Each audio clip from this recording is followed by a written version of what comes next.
Hello, full wreath kit people. If you purchase the full evergreen DIY kit, you will have received your box today. You'll have a wire frame, you will have paddle wire, you'll have a whole variety of greenery. What you will need is clippers and an apron to protect clothes and gloves if you want them. The greenery, the fur is a little prickly, but mostly it's like the pine has a lot of sap to it. It's up to you. I don't generally wear a ton of gloves, but you know, whatever. The pine, I can get the pine sap off with a little olive oil and kosher salt or like a sugar scrub or something. That takes care of the pine. So with your wreath, you will receive seeded eucalyptus. You'll get some bay leaf, which is it's the bay leaf you cook with, but this is the fresh stuff. I love it so much. It smells incredible, and you can cook with it, so you can save all your little bits and pieces. If you accidentally snip one off, you want to save that. You want to cook with this sucker. It's great. I love it in soups, like a sauerkraut soup or a beef stew. I just listened to a podcast, Home Cooking with Samin Nosrat, which I love. She uses fresh bay leaf in her cranberry, what is that? The cranberries for Thanksgiving. I don't make them, so I don't keep track of them, but she uses them. Cranberry jelly, there we go. You're gonna have a couple kinds of cedar. This is incense cedar, which has the little cones. When they dry, they will open and release a little pollen, so you can choose to use it or not. We have the other cedar, which is nice and drapey. We have pine, of course, for that smell. We have some juniper, which if you want to, you can soak this for about 10 minutes in water. It makes it a little more pliable. I did not soak this, but it just helps it out a little bit, brings out the blue and the green, but that's up to you. Then you'll have fir. You have a couple different kinds. They're not super different. One's a little more green than the other. You'll get them as full branches. Before you start, you're going to want to take all your pieces, which I already started, and cut them into smaller pieces. We are making a traditional round wreath, which you saw in the picture. You can, of course, choose to make it with, you know, some longer pieces sticking out. You can play around with the shape and the design. See, little bay leaf, I'm gonna keep this guy. You can do whatever you want, but this tutorial is for a traditional round wreath, kind of symmetrical. We're not gonna go crazy. But what's fun with some of these things, if you do wanna go off book, is, you know, like, you know, the juniper has this lovely kind of branching. I love the grays and the browns in its wood. Some people think it looks dead, but I think it looks gorgeous. So you get that kind of bush. So you can play a little bit. For our purposes, we are going to cut things about 4 or 5 inches long. Just gonna kind of cut them down so you have enough pieces to make your whole wreath. Even keep these guys, little tiny things, they are useful. When we're cutting the cedar, one thing to think about is it's very drapey. Some people don't like this. They feel like when it dries, it looks wilted. Some people love it. When you're putting this in your wreath, I cut them in half, so we still get a little drape, but not a ton. That's up to you. I've had people make full cedar wreaths. I've had people, you know, extend full branches out of their wreath. Sky's the limit. in terms of shape. But today, for this video, which I have to remind myself, we are doing a round traditional wreath because I have a lot of trouble sticking to the script. So then we have the pine. You're going to keep all the little pieces, right? Pine. I even use this that's kind of looks like garbage. This ends up filling in our wreath. All the little bits. I'm just going to cut that off. I don't know if I'll use that. Okay. So you'll see the pine sometimes branches. You can choose to cut right there at the branch. You can cut a little lower to keep a long piece. That's up to you. I tend to cut as I go, but I find if you're a beginner, you want to cut all your stuff ahead of time. Something like this is going to be a little long. It's going to give us a really big wreath, so we're going to cut it a little bit, you know, kind of in half. Again, we are going to use every piece, right? Every piece brings out the fullness in our wreath. So the way we're going to start is we're going to take our bind wire, just loosen a little bit. You're just going to attach it, loop it through your wreath, you know, turn your wreath a few times. We're not trying to go super tight. You notice this goes all over the place. I don't care about that. I just want this to not fall off right now. So our bind wire is attached to our wreath. What we're going to do is start by taking a little bundle, making a little bundle of greenery. So I'm going to take this. I'm going to take, where's that little pseudo garbage piece, right? We have pieces that I said, of course we're going to use because they're not every bit, and I can't find it. Anyway, because even like little ugly spots, that's going to come behind, right? We're not going to see that. So I'm going to put myself together, little bundle, and I am going to, this is the hardest part, you'll be doing this on the table, right? Your wreath is concave. We're going to do it facing out. Now, I'm taking my bind wire and I am simply going around and I pull it tight and around just a couple times. The hardest part is the beginning and the end. You'll notice I'm holding it like this. It's a flat, it's paddle wire. If you have the wire go between your two middle fingers, you can hold that paddle and pull it. You're not like, it's not strength training. We just want it to be nice and firm because if we put this wreath, because as things dry, they shrink, right?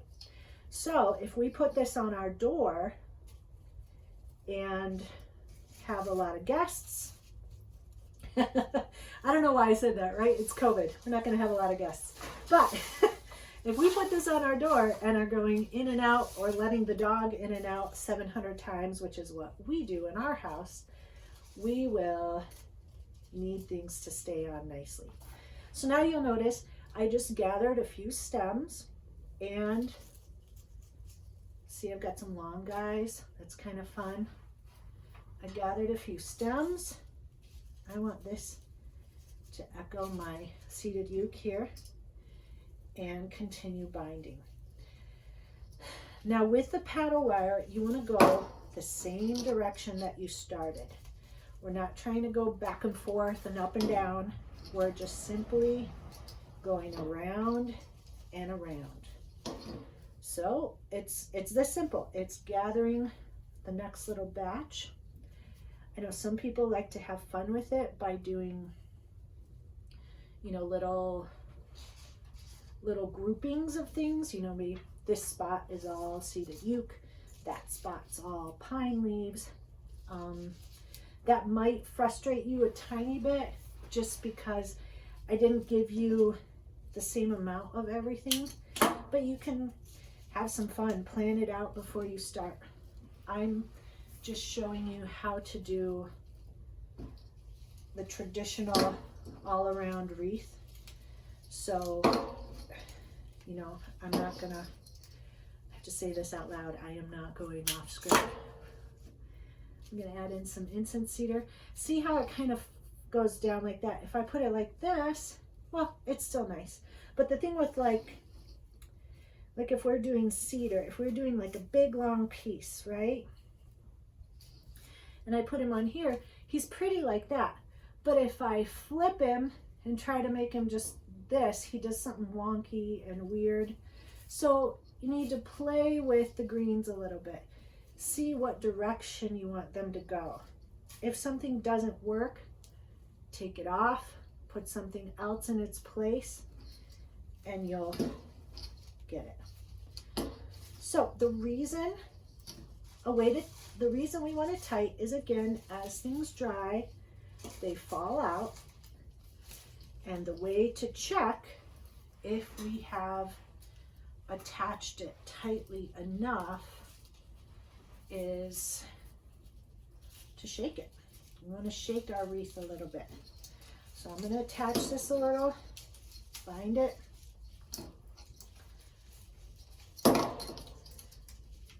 And I'm going to hold on to my paddle wire here so I don't lose it. You can shake really hard, okay? Nothing's going to come out. And if something does come out, you need to tighten your grip a little bit. So that's it. Hopefully you are not doing this to your wreath during the Christmas season, but maybe you are. I don't know. Do whatever you want with your wreath. So that's the way to check. We've got our wreath going. One thing to think about, see, you can make the juniper kind of come out and do these fun off the wall things. A lot you can do. One thing to think about as you're making your wreath is look at the inner ring and the outer ring. When I look at the inner ring, I don't want to see wire. I don't want to be able to see the mechanics. I don't want to see the wreath form. These mechanics are not beautiful enough to show off. So I will make sure that I have some bushier things on the edges and on the inner part. The nice thing is if, oh, I can see some wire up here, I can take a longer piece of fur so that it just bends in and covers that wire. So it's all about, I was going to say smoke and mirrors. It's not fully smoke and mirrors, but it's all about editing, okay? It's all about shaping the greens. Like, you do want to follow them. You want to see what they look like. They'll give you some idea of how you want to go ahead, but you also are allowed to shape it yourself. You're allowed to cut things. You're allowed to say, oh, that branch is too long, or that little piece is a little weird. Cut that off, use it somewhere else. That's what we're doing, is we're just kind of editing as we go along. Get these. So you notice what some people do is what I would recommend for you, actually, if you're new to this, is rather than try to hold things and build the bundle in your hand like I'm doing, you want to bind it, get it on, put your bundle down, it's going to be fine. You did it nice and tight, not going to fall off, and gather your next little bundle. So I'm going to do this. I'm going to gather a little bit of fur. I'm going to put some juniper in there. I'm going to cut these little guys because they're nice and tall, but I want some in the back and the front. And then I'm going to, with the wreath on the table, put that on and attach it.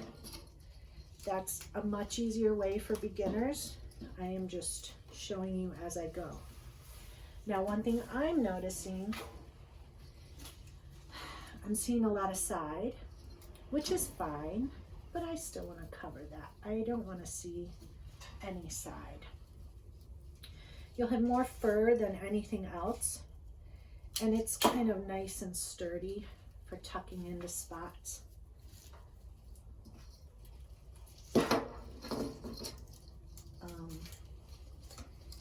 Yeah, we'll get all the way around. So I'm going to go a little faster now, just so we can finish this and talk about the finishing process. Finishing it is a little bit harder than just attaching greens. Mainly, what we want to think about when we're finishing is we're not going in an endless loop, right? We're not going to just keep winding all the way around our wreath. We have to stop at some point. So we do our wreath, we keep binding, add the bits, and what happens is we get to the end and we're going to have to essentially lift up our beginning pieces so that we can tuck some ends in under them, almost like tucking their little feet under the covers kind of idea. So we will get to that end, and I'll show you here. The eucalyptus, when it dries, it gets quite brittle. So you want to couch it in fur, couch it in some stiffer things that can help hold it in place and protect it from being crunched.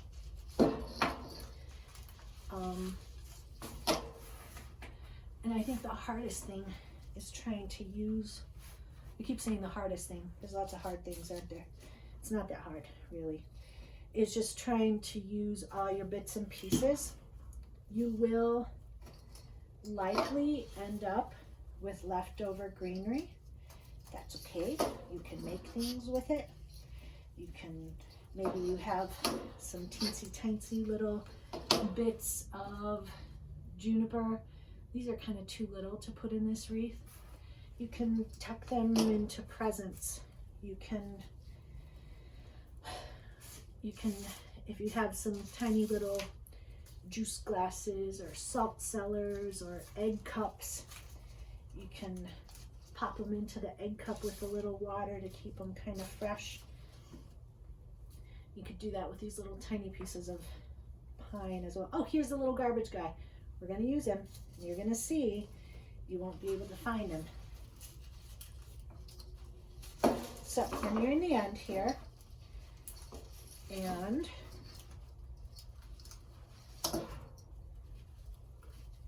getting closer. Now you see this guy? This big long stem? I don't want that. I don't want tiny short stems because then they fall out. But big long stems really don't help our wreath out. It just makes it heavier because we're just binding it into the wreath. So 3-4 inches. But if you add something to the wreath and you realize that stem is incredibly long and it's going to be annoying, cut it off, you know. Again, we're editing.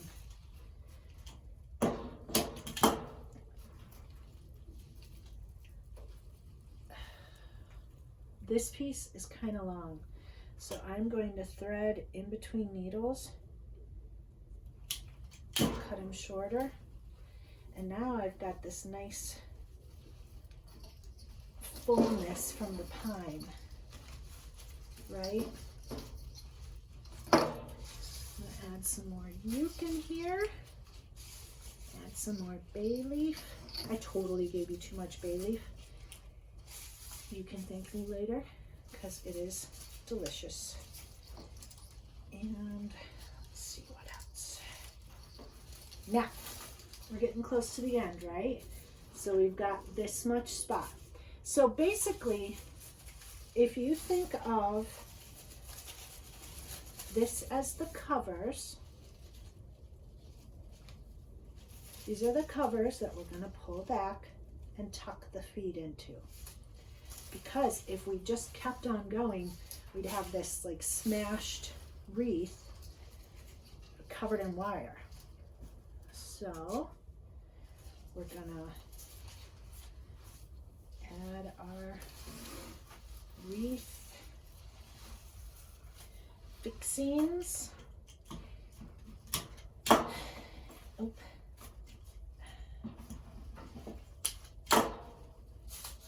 I want to make sure my insides are covered, make sure my outsides are covered.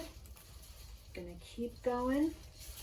If you find at some point that you're sure you're going the right way but things are falling off, double check what direction you are wrapping things, because it's easy to get confused and think you were going one way and then start going the other way. Just, you know, find your beginning point and start that over. This is not a big deal. It's just wreaths.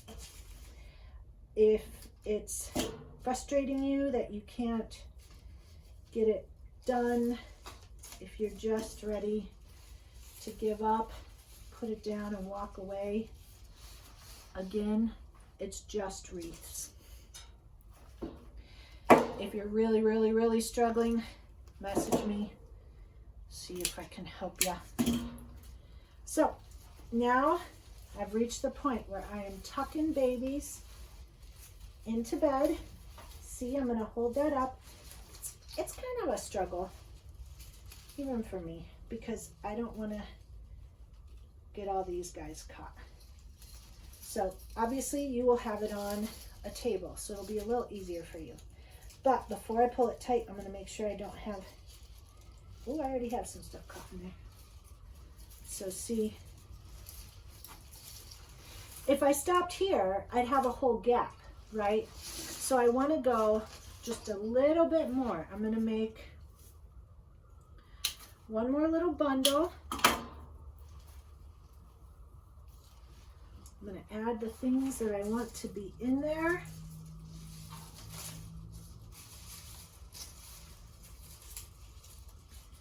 It might take a little more than you think to finish off the wreath. Sometimes you think, oh, just one bundle, just two bundles. Sometimes it's 3 bundles. You know, you just have to keep adding. So I'm gonna pull this up and really kind of jam it in there, you know, and bring my wire around, trying not to. Sometimes you just pick up some strays there, but doing my best to not hurt the shape of my wreath. And I can already see a couple things I'm going to have to fix. That's okay. One of those things is that I somehow did not get this in the bundle. So, see, it still needs a little more here, right? Just to finish it. Here's what we're going to do. You're going to cut off a nice length of wire, and you're going to essentially sew. Like, we're going to loop it around our wreath frame multiple times. Pull it really tight. I'm going to loop it around some of the wire that's attaching my wreath together. Pull it really tight. The thing with wire is it will not get tighter. If you were working with cotton string or jute or, you know, any kind of fabric, when it gets wet, it tightens a little bit. Wire stays as tight as you made it. It's not going to get tighter. It may get looser as things jigger and fall out. So you're just, the back can be messy. It's okay. You're just attaching it, and then you're tucking the little sharp end into the wreath. So now we have our wreath. Couple good shakes, right? Oh, I lost something. So right here is my hole. What I am going to do is I'm going to find some sturdier stems, and I am just going to kind of weave them into my wreath. I can, essentially, I'm jamming them in, but I want to get them in nice and deep so they don't fall out. Usually that's best done with like fir, juniper, pine, and you want it all the way in. I'll probably add a bay leaf there too, just to echo things. So then we have our wreath. If it's outside, it'll of course dry, but it'll last all through the season. If it's inside, the heat of your house is going to get this crispy really fast. So as long as you just don't touch it, you can have it inside. When you are done with it, keep the bay leaves. Use the dried bay leaf. I put my wreath on my front door and usually throw it away in February sometime when I remember. So they last beautifully. I will be also adding in a couple kinds of ribbon. We have some velvet, and I'll give you a little more Christmassy one. And with the length of ribbon, rather than go with the big crazy bow, I'm just gonna take it, twist it so that I can see the front of my beautiful velvet, right? Twist it again. You can make whatever bow you want. But I'm doing this. I'll include wire. Just bend the wire in half and bring it through your bow. Twist it so it holds on. Now we have our little bow. You have to look at your wreath a little bit, find what your top and bottom are, and essentially you're just threading this wire. It's going to take a little bit, but you're just threading the wire through the wreath. Kind of adjust how you want your bow to hang. Oh, yeah. And then attach it to the back. You'll twist it in. But that's it. Please tag me in your wreaths. I want to see how you did. I'm sure it's going to be amazing. Sugarfield Flowers. Thanks for joining me. Bye-bye.